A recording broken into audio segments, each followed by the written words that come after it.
Settle in. Allow your mind to slow as we leave behind the modern world, with its electric hum and soft synthetic fabrics, and step into a city that has been gone for nearly 2,000 years. It is early morning in Roma, the beating heart of an empire. The sun is still low, casting long shadows between marble columns and the jagged silhouettes of tenement rooftops. The air is thick with mingled scents: wood smoke from small cooking fires, the tang of damp stone, the faint bitterness of olive oil warming in clay jars. In this journey, we will walk among Rome's crowded streets, feel the rhythm of its laborers, listen to the quiet rise and fall of a statesman's fortunes, descend into torchlit chambers beneath the city, and recline beside the polished tables of the wealthy. We will move slowly, carefully, letting the details settle around us like soft dust. There will be hardship, yes, and mystery, and opulence. But above all, there will be the steady, unhurried pulse of a city that never truly sleeps, only shifts in rhythm from one hour to the next. Imagine waking in a small, dark room with no windows, the air heavy and still. Your bed is little more than a rough wooden frame strung with rope, the straw mattress flattened after years of use. You share the space with your family, and with the faint scratching of mice in the corner. You rise before the sun because the day's work will not wait. There is no breakfast as you know it. Perhaps a heel of bread from the day before, chewed slowly as you gather your tools. Water must be fetched from a public fountain, the sound of it splashing into your jar one of the few gentle moments before the streets fully awaken. The insulae, the tall tenement blocks where most of Rome's poor live, are crowded and noisy. Wooden staircases creak underfoot. The smell of cooking oil mixes with the sharper scent of refuse left in alleyways. There is no true silence. Even at dawn you can hear the bark of a dog, the clatter of a cartwheel on uneven paving stones, the call of a vendor setting up early. Your labor might be in construction, hauling stone or mixing mortar beneath the relentless sun. Or perhaps you work in the docks, unloading amphorae of wine and oil from ships that have traveled from the far edges of the empire. Either way, the work is heavy and repetitive. The muscles in your back ache, your palms grow calloused, and the day stretches on with a slow, unchanging rhythm. Food is simple and often unsatisfying. Porridge made from barley, perhaps a few olives, maybe a scrap of cheese if you are lucky. Meat is rare, and fresh fruit a luxury. The water is not always clean, and so wine, watered down until it is little more than flavored liquid, becomes the safer choice. The streets are alive with hazards.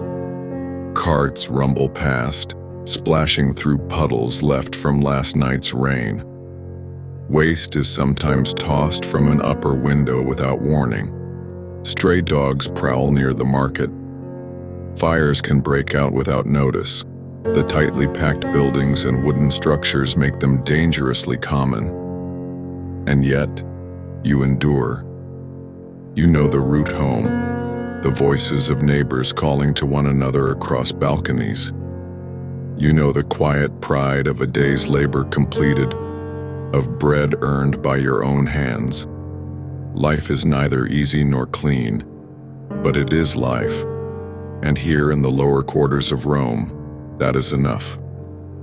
The streets of Rome can be as quick to forget a man's greatness as they are to echo his triumphs. For Marcus Tullius Cicero, the famed orator, philosopher, and former consul, this truth would cut deeper than any assassin's blade. It is late in his life. The curls in his hair are threaded with gray. his face drawn by years of public battles, in courts, in the Senate, and in the private intrigues of the Republic. He walks with a certain care now, the confident stride of his youth replaced by a measured pace, as though he can feel the shifting ground beneath his feet. The city he once commanded with his voice is no longer the Rome he knew. The Republic, fragile, battered, is giving way to something new and more dangerous. The concentrated power of men who answer only to themselves. The names are whispered: Octavian, Mark Antony, Lepidus. Together, they form the second triumvirate, and together, they decide who will live and who will die. Cicero's crime is not hidden. It is written in his speeches, in the sharp edge of his wit. His Philippics, those blistering condemnations of Mark Antony, have turned admiration into enmity. Words, once his shield, have become the rope that tightens around his neck. One cold morning in December of 43 BCE, he leaves his villa at Formiae. His servants urge him to flee, to take the sea and vanish into safety. But Cicero knows his time has run its course. The carriage jolts along the winter road toward the coast. The air smells of salt and pine, of the quiet sea just beyond the hills. At a small clearing, the hoofbeats behind him grow louder. The assassins have come. He does not run. He steps down from his litter, his robe gathered in one hand. His neck bends forward slightly, in resignation perhaps, or in a final act of dignity. The blow is swift. His head and hands are taken as trophies, carried back to Rome where they are displayed in the Forum. The same Forum where his words once thundered against marble walls now holds his silence. The people pass by. Some avert their eyes. Others stop to look, whispering, as if to test the weight of this new Rome. A Rome where even the greatest voices can be silenced, and where power belongs not to the law or the people, but to those willing to wield the sword. If you truly want to understand Rome, don't start with its emperors, senators, or generals. Start in the kitchens, in the workshops, in the cramped stone quarters tucked behind grand villas. Here, in the shadows of marble palaces, is where the heartbeat of the city truly thumps, in the lives of its slaves.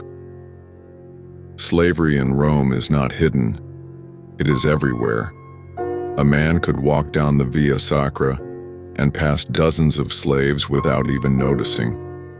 Some carry their masters' shopping baskets. Others run messages across the city.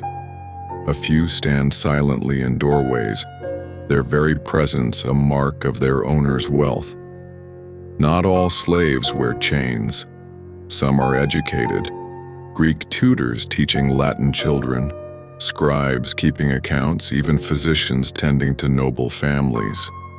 Their lives may seem easier, but their freedom is still locked away, dangling at the whim of a master's generosity. The majority, though, labor in the unseen corners of Roman life. They cook in smoky kitchens, crush olives into oil, and carry water from public fountains. In the countryside, they toil on vast estates, the latifundia, harvesting grain under a sun so hot it bleaches the edges of the world. Their days are measured not in hours but in tasks. Work until it is done, or until your body breaks. Some find ways to resist, not with rebellion, which is rare and deadly, but with subtler acts. A missing tool here, a slow pace there, a whispered rumor to stir trouble between masters. Others cling to small joys, A shared loaf of bread, a song from the old country, a stolen moment to watch the sunset from a courtyard wall.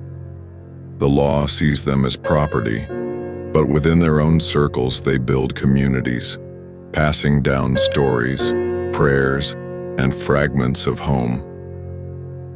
For a lucky few, manumission, the granting of freedom, comes after years of loyalty or as a reward in a master's will.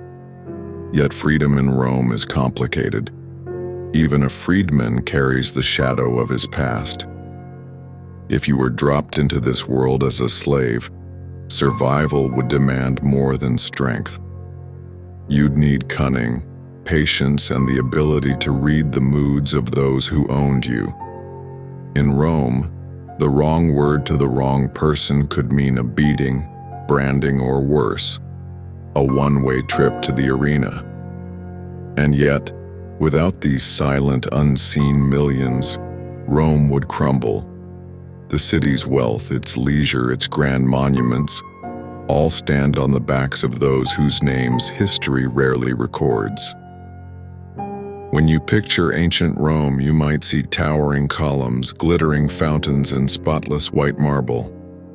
But that's the postcard version. The real Rome? It was loud, crowded, and, let's be honest, it stank. Imagine a city of over 1 million people crammed into narrow streets and multi-story tenement blocks called insulae. These buildings were often cheaply built, prone to collapse, and had no plumbing above the ground floor.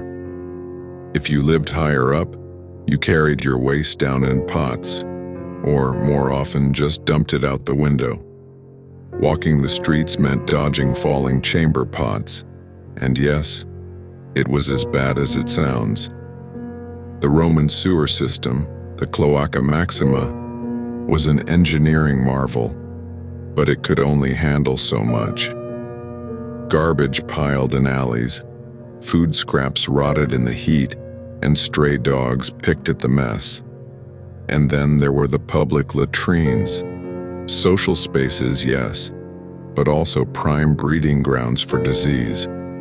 Imagine sitting shoulder to shoulder with strangers, sharing a communal sponge on a stick for cleaning, rinsed in the same trough of water.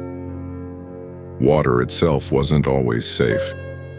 Aqueducts brought in fresh supplies, but lead pipes and contamination could still make people sick.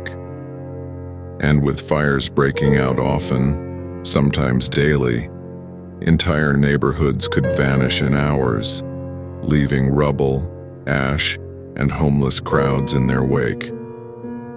Markets, taverns, and bathhouses gave the city life and energy, but they also added to the chaos. Street vendors shouted over each other, pickpockets worked the crowds, and fights broke out in the blink of an eye. The smell of roasting meat mixed with human sweat, animal dung, and the sour tang of wine gone bad. For all the grime, Romans were oddly obsessed with cleanliness, at least in public life. They bathed often, scented themselves with oils, and even had laws about sweeping in front of shops. But in the poorer districts, survival mattered more than appearances, and the line between beauty and filth blurred daily. If you stood on a Rome street corner long enough, you'd see everything. Merchants bargaining, beggars pleading, priests chanting, and maybe a procession for a god or an emperor passing by. It was a city that dazzled and disgusted in equal measure. Rome may have been the beating heart of an empire, but it also had a smell you couldn't forget. When you picture ancient Rome, you might see towering columns, glittering fountains, and spotless white marble. But that's the postcard version. The real Rome? It was loud, crowded, and, let's be honest, it stank. Imagine a city of over 1 million people crammed into narrow streets and multi-story tenement blocks called insulae. These buildings were often cheaply built, prone to collapse, and had no plumbing above the ground floor. If you lived higher up, you carried your waste down in pots, or more often just dumped it out the window.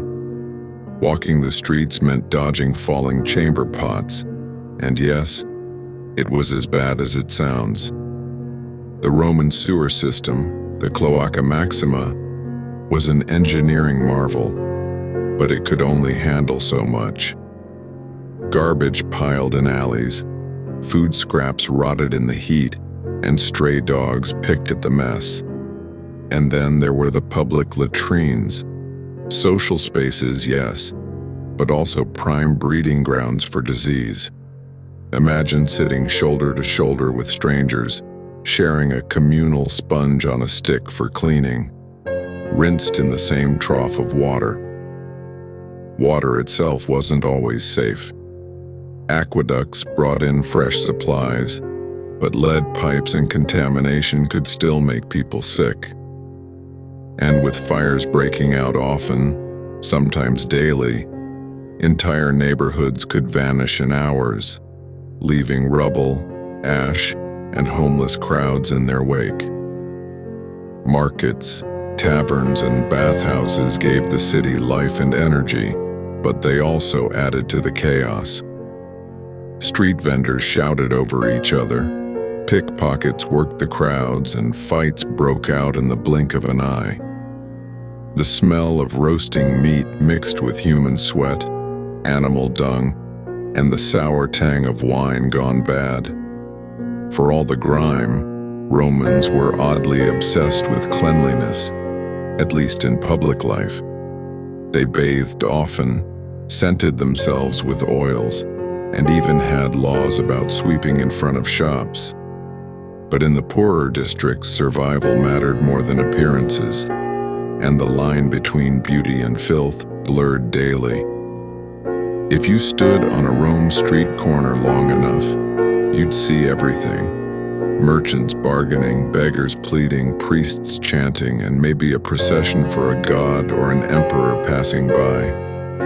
It was a city that dazzled and disgusted in equal measure. Rome may have been the beating heart of an empire, but it also had a smell you couldn't forget. In the Roman world, a woman's life could be as confined as a small courtyard, or as vast as the empire itself, depending on her status, wit, and luck. For most Roman women, life meant managing a household, raising children, and serving the needs of the family. Girls married young, sometimes as early as 12 or 14, to husbands chosen by their fathers. The ideal Roman matron was modest, loyal, and obedient, at least in public. But behind closed doors, women often became the quiet architects of family fortunes, influencing deals, arranging marriages, and deciding who rose and who fell in their social circles. Wealthy women had more room to maneuver. They could inherit property, run businesses, and fund political campaigns, even if they couldn't hold office themselves. Some became famous for their power. Livia Drusilla, wife of Emperor Augustus, was a master of subtle influence, shaping the future of the empire from behind the scenes. Agrippina the Younger, mother of Nero, took things further, ruling almost as a co-emperor until her son decided she was too dangerous to keep alive. Not all power came from politics.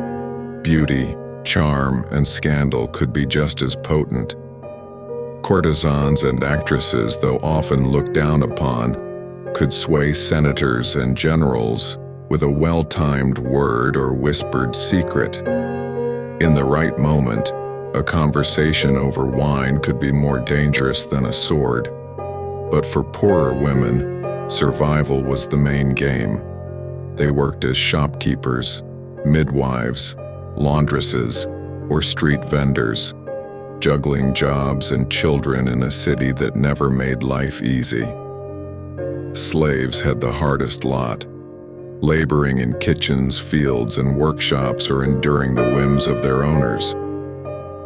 Freedom was rare, but a freed woman could sometimes climb the ladder through skill, luck, or an advantageous marriage.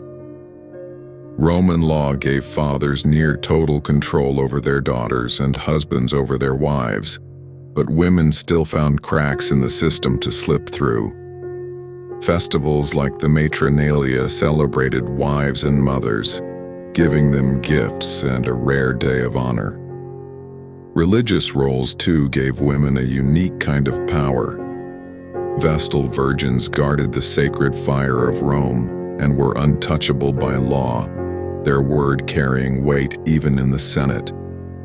For every Roman woman, life was a balance between duty and ambition, tradition and opportunity.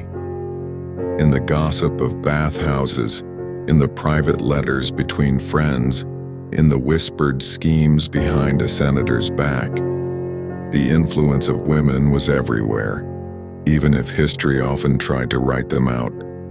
They weren't just wives, mothers, or ornaments.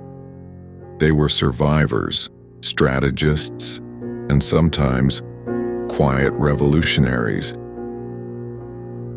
In ancient Rome, entertainment wasn't just a pastime. It was a political tool, a social glue, and sometimes a weapon.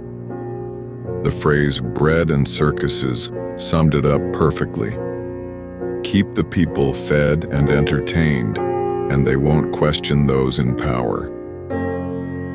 The grandest stage of all was the Colosseum, a towering arena of stone and sand that could hold up to 50,000 spectators. When its gates opened for the games, the city's energy shifted. People from every class, senators in white togas, merchants with dusty sandals, beggars who scraped enough for a seat, all came together for one reason: spectacle. The morning began with exotic animal hunts.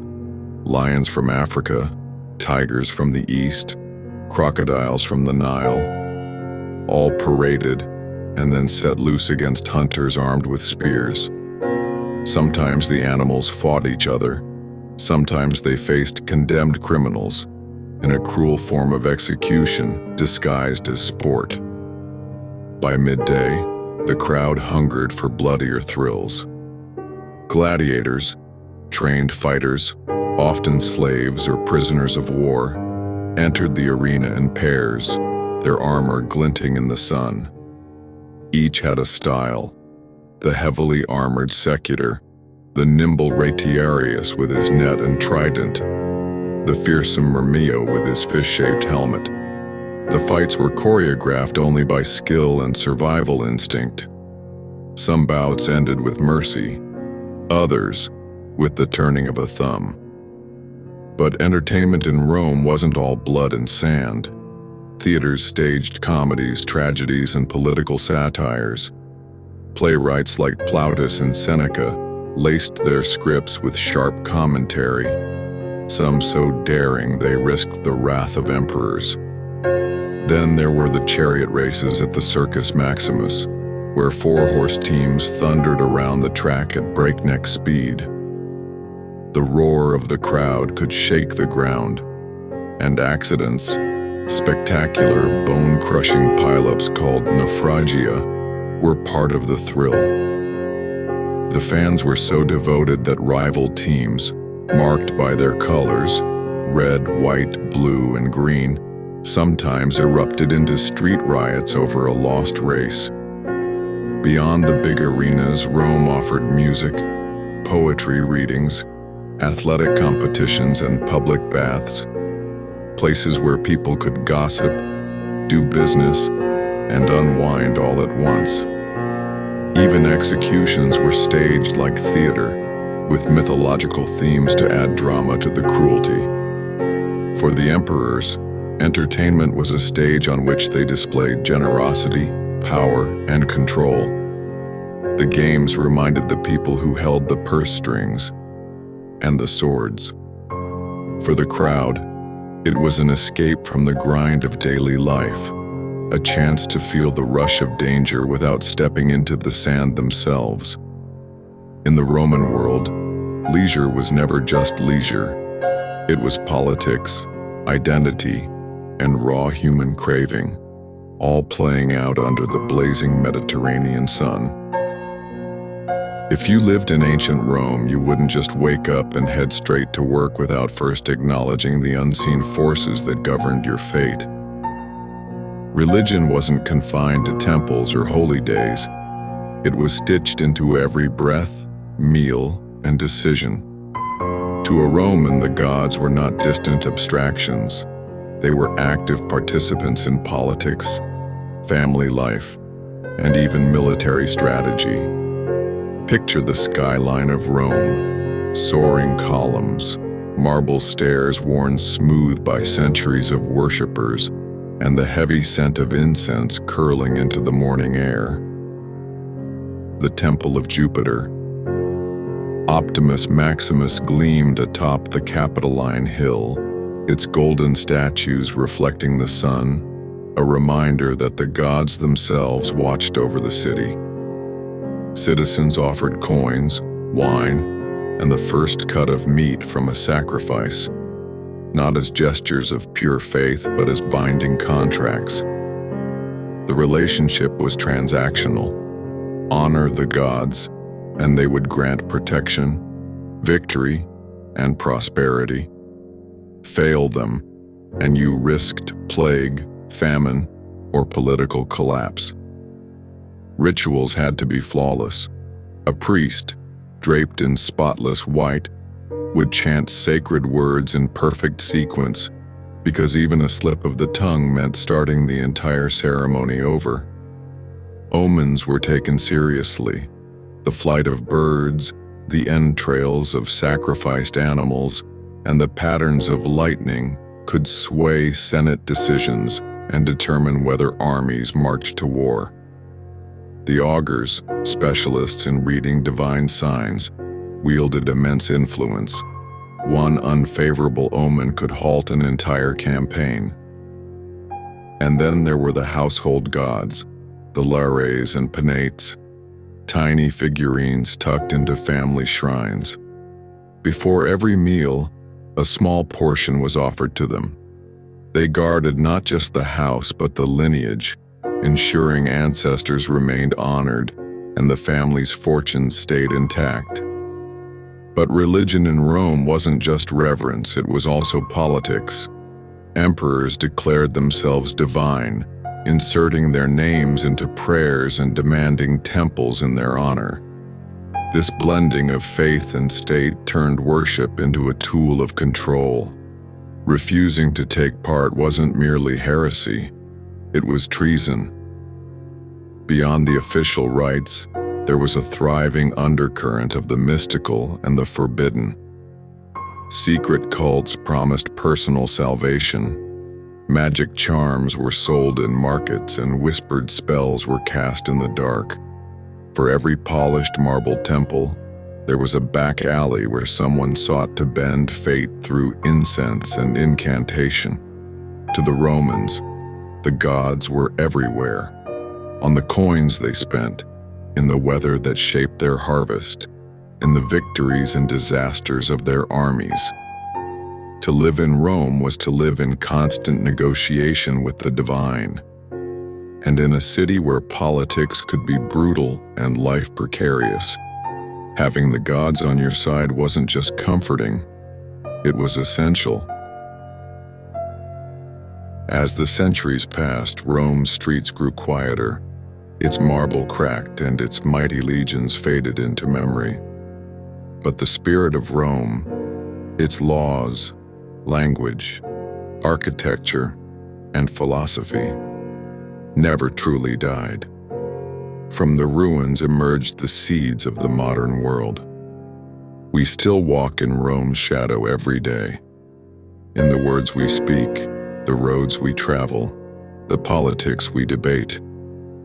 And in the end, Rome's greatest power was not its armies or its emperors, but its ability to make people believe in the idea of Rome itself.